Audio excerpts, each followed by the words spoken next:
Welcome ਜੀ। ਕਿੱਦਾਂ ਸਾਰੇ? ਉਮੀਦ ਕਰਦੀ ਹਾਂ ਖੈਰ ਖੈਰੀਅਤ ਨਾਲ ਹੋਵੋਗੇ। ਹੁਣ ਮੇਰੀ ਤਬੀਅਤ ਕੁਛ ਬਿਹਤਰ ਹੈ। ਮੈਂ ਕਿ ਮੈਂ ਆਪਣੇ ਸਾਰੇ ਦੋਸਤਾਂ ਨੂੰ ਦੱਸ ਦੇਵਾਂ, ਜਿੰਨੇ ਵੀ ਸਾਡੇ ਦੋਸਤ ਨੇ ਉਹਨਾਂ ਸਾਰਿਆਂ ਦਾ ਵੈਲਕਮ। ਤੇ ਇਹ ਵੀਡੀਓ ਸ਼ੁਰੂ ਕਰਨ ਤੋਂ ਪਹਿਲਾਂ ਸਾਡੇ ਚੈਨਲ ਨੂੰ ਸਾਰੇ ਦੋਸਤ ਜ਼ਿਆਦਾ ਤੋਂ ਜ਼ਿਆਦਾ ਸਬਸਕ੍ਰਾਈਬ ਕਰ ਦਿਓ। ਤੇ ਇਸ ਟਾਈਮ ਰਾਤ ਦੇ ਤਕਰੀਬਨ ਵੱਜ ਗਏ ਨੇ 8:02 ਹੋਏ ਨੇ ਤੇ ਬਾਹਰ ਵੇਖੋ ਫੇਰੀ ਵਾਲਾ ਫੇਰੀ ਵੀ ਲਾਣ ਆ ਗਿਆ।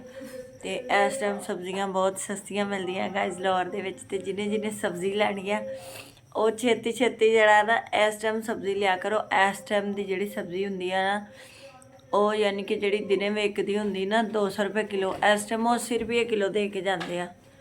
ਤੇ ਸਬਜ਼ੀਆਂ ਦੇ ਭਾਅ ਵੀ ਇਸ ਟਾਈਮ ਪਤਾ ਲੱਗਦੇ ਕਿ ਵਾਕਈ ਉਹਨਾਂ ਨੇ ਫਿਰ ਅੱਛੀਆਂ ਸਬਜ਼ੀਆਂ ਬਣ ਜਾਂਦੀਆਂ ਤੁਹਾਨੂੰ। ਤੇ ਆ ਵੇਖੋ ਦੋਸਤੋ, ਆ ਨੂਰ ਕੀ ਕਰ ਰਹੀ ਹੈ। ਨੂਰ ਜਿਹੜੀ ਹੈ ਇਸ ਟਾਈਮ ਖੇਲਣ ਤੇ ਲੱਗੀ ਹੋਈ ਹੈ ਤੇ ਪਿਕਸਲ ਫਟ ਰਿਹਾ ਵਾ। ਤੇ ਮਰੀਮ ਸਿੱਧੀ ਹੋ ਕੇ ਬਹਿ ਜਾ, ਤੇਰੇ ਤੇ ਵੀਡੀਓ ਨਹੀਂ ਹੈ। ਇਹ ਵੇਖੋ ਜੀ ਬੈੱਡ ਦੇ ਦੁਆਲੇ ਹੋਈ ਹੈ ਸਾਡੀ ਨੂਰ ਫਾਤਮਾ।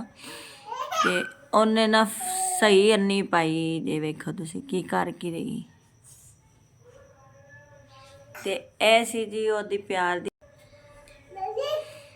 ਮੈਂ ਕਿਹਾ ਕਿ ਨੂਰ ਨੂੰ ਵੀ ਤੁਹਾਨੂੰ ਮਿਲਾ ਦਈਏ। ਹੁਣ ਰਾਤ ਦੇ ਤਕਰੀਬਨ 8:05 ਹੋ ਗਏ ਨੇ। 5 ਮਿੰਟ ਤਾਂ ਨਹੀਂ, 2-3 ਮਿੰਟ ਹੀ ਹੋਏ ਨੇ। ਤੇ ਮੈਂ ਕਿਹਾ ਚਲੋ ਇਸ ਬਹਾਨੇ ਦੋਸਤਾਂ ਨੂੰ ਦੱਸ ਦਿਆਂ। ਮੇਰੇ ਸਿਰ 'ਚ ਅੱਜ ਇੰਨੀ ਦਰਦ ਸੀ ਨਾ, ਤੇ ਤੌਬਾ ਅੱਲਾ ਮਾफ़ ਕਰੇ। ਤੇ ਹੁਣ ਮੈਂ ਬਿਹਤਰ ਹਾਂ ਦੋਸਤੋ। ਤੇ ਇਨਸ਼ਾਅੱਲਾ ਕੱਲ੍ਹ ਤੋਂ ਫਿਰ ਅਸੀਂ ਨਵੀਆਂ ਗੱਲਾਂ ਦੇ ਨਾਲ, ਨਵੇਂ ਕਿੱਸਿਆਂ ਦੇ ਨਾਲ, ਨਵੀਆਂ ਚੀਜ਼ਾਂ ਦੇ ਨਾਲ ਮੁਲਾਕਾਤ ਕਰਾਂਗੇ। ਕਿਉਂਕਿ ਅੱਜ ਮੈਂ ਵੀਡੀਓ ਨਹੀਂ ਬਣਾ ਸਕੀ। ਅੱਜ ਮੇਰੀ ਤਬੀਅਤ ਬਹੁਤ ਜ਼ਿਆਦਾ ਖ਼ਰਾਬ ਸੀ ਤੇ ਮੈਂ ਸੋਚਿਆ ਹੁਣ ਮੈਂ ਥੋੜ੍ਹੀ ਬਿਹਤਰ ਹੋਈ ਹਾਂ ਤੇ ਮੈਂ ਆਪਣੇ ਦੋਸਤਾਂ ਨੂੰ ਦੱਸ ਹੀ ਦਿਆਂ।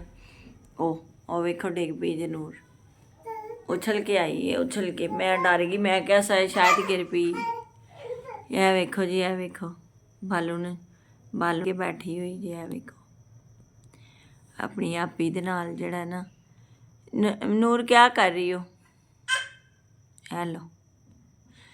ਤੇ ਨੂਰ ਦਾ ਵੀ ਚੈਨਲ ਹੈ ਗਾਇਜ਼, ਨੂਰ ਫਾਤਮਾ ਵਲੌਗਸ ਦੇ ਨਾਮ ਤੋਂ, ਨੂਰ ਫਾਤਮਾ ਐਂਡ ਬ੍ਰਦਰਸ ਦੇ ਨਾਮ ਤੋਂ। ਤਾਂ ਉਹਨੂੰ ਵੀ ਜ਼ਰੂਰ ਫੋਲੋ ਕਰਿਆ ਕਰੋ, ਸਬਸਕ੍ਰਾਈਬ ਵੀ ਕਰਿਆ ਕਰੋ। ਤੇ ਆਪਣੀ ਚੁਲਬੁਲੇ ਕੰਟੈਂਟ ਪਾਉਂਦੀ ਰਹਿੰਦੀ ਹੈ, ਛੋਟੇ ਜਿੱਦਾਂ ਹੁਣ ਕਰ ਰਹੀ ਹੈ। ਇਸੇ ਤਰ੍ਹਾਂ ਹੈ ਵੇਖੋ ਜੀ। ਤੇ ਮੇਰਾ ਵੀ ਦਿਲ ਆਪਣੀ YouTube ਫੈਮਿਲੀ ਦੇ ਨਾਲ ਬਹੁਤ ਜ਼ਿਆਦਾ ਲੱਗ ਗਿਆ। ਤੇ ਮੇਰਾ ਦਿਲ ਕਰਦਾ ਮੈਂ ਹਰ ਵਕਤ ਗੱਲਾਂ ਕਰਦੀ ਰਹਾਂ ਆਪਣੇ ਦੋਸਤਾਂ ਦੇ ਨਾਲ, ਆਪਣੇ ਭੈਣਾਂ ਭਰਾਵਾਂ ਦੇ ਨਾਲ, ਆਪਣੀਆਂ ਫਰੈਂਡਾਂ ਦੇ ਨਾਲ। ਤੇ ਤੁਸੀਂ ਸਾਰੇ ਜਿਹੜਾ ਜਦੋਂ ਤੱਕ ਮੈਨੂੰ ਕੋਈ ਮੈਸੇਜ ਕਰੋਗੇ ਨਹੀਂ, ਥੱਲੇ ਕਮੈਂਟਸ ਨਹੀਂ ਕਰੋਗੇ, ਤੇ ਫਿਰ ਮੈਂ ਕਮੈਂਟਸਾਂ ਦੇ ਜਵਾਬ ਕਿੱਦਾਂ ਦੇਵਾਂਗੀ। ਤੇ ਕੱਲ੍ਹ ਅਸੀਂ ਸਾਰੇ ਦੋਸਤਾਂ ਦੇ ਕਮੈਂਟਸ ਪੜ੍ਹਾਂਗੇ ਤੇ ਇਨਸ਼ਾਅੱਲਾ ਤੁਹਾਨੂੰ ਸਾਰਿਆਂ ਦੇ ਕਮੈਂਟਸਾਂ ਦੇ ਜਵਾਬ ਵੀ ਦੇਵਾਂਗੇ, ਠੀਕ ਹੈ। ਤੇ ਨਾਲ ਵੀਡੀਓ ਵੀ ਬਣੇਗੀ ਤੇ ਕੱਪ ਵੀ ਲੱਗੇਗੀ। ਹਾਂ, ਤੁਸੀਂ ਅੱਜ ਜ਼ਿਆਦਾ ਤੋਂ ਜ਼ਿਆਦਾ ਕਮੈਂਟਸ ਕਰੋ ਸਾਡੀ ਵੀਡੀਓ 'ਤੇ, ਫਿਰ ਮੈਂ ਤੁਹਾਨੂੰ ਕੱਲ੍ਹ ਦੇਖਾਂਗੀ। ਜਿਹਦਾ ਕਮੈਂਟਸ ਸਭ ਤੋਂ ਅੱਛਾ ਹੋਏਗਾ ਉਹਦੇ ਨਾਂ ਦੀ ਵੀਡੀਓ ਬਣੇਗੀ, ਠੀਕ ਹੈ। ਤੇ ਉਹਨੂੰ ਬਾਰ ਉਹਦੇ ਚੈਨਲ ਨੂੰ ਵੀ ਦੱਸਿਆ ਜਾਏਗਾ ਔਰ ਉਹਦੇ ਨਾਂ ਦੀ ਵੀਡੀਓ ਵੀ ਬਣੇਗੀ, ਠੀਕ ਹੈ।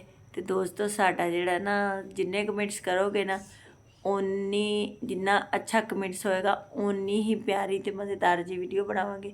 ਤੇ ਹੁਣ ਮੈਂ ਤੁਹਾਡੇ ਸਾਰਿਆਂ ਕੋਲ ਚਾਹੁੰਦੀ ਹਾਂ ਇਜਾਜ਼ਤ। ਇਹਦੇ ਨਾਲ ਹੀ ਸਾਨੂੰ ਇਜਾਜ਼ਤ ਦਿਓ। ਸਾਡੇ ਚੈਨਲ ਨੂੰ ਸਬਸਕ੍ਰਾਈਬ ਵੀ ਕਰੋ, ਦੁਆਵਾਂ 'ਚ ਯਾਦ ਰੱਖਣਾ। ਅੱਲਾ ਹਾਫਿਜ਼। ਖੁਸ਼ ਰਹੋ, ਆਬਾਦ ਰਹੋ, ਸ਼ਾਦ ਰਹੋ ਦੋਸਤੋ। ਹਮੇਸ਼ਾ ਹੱਸਦੇ ਮੁਸਕਰਾਉਂਦੇ ਰਹੋ।